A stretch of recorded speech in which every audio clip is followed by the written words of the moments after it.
Hello everyone, আসসালামু আলাইকুম। আজকে 19তম রমজান, সকলকে রমজান মুবারক।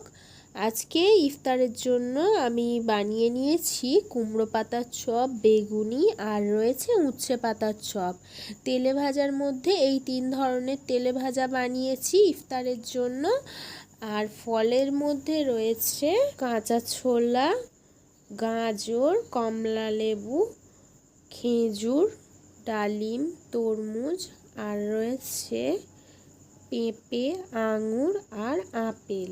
আপনারা কারা কারা ইফতারের জন্য কুমড়ো পাতার চপ আর উচ্ছে পাতার চপ খেয়েছেন কমেন্টে লিখে জানাবেন। ربنا آتنا في الدنيا حسنة وفي الآخرة حسنة وقنا عذاب النار وصلى الله تعالى على خير خلقه محمد وعلى آله وصحبه أجمعين برحمتك يا أرحم الراحمين اللهم صمت لك وتوكلت على رزقك وأفطرت برحمتك يا أرحم الراحمين بسم الله الرحمن الرحيم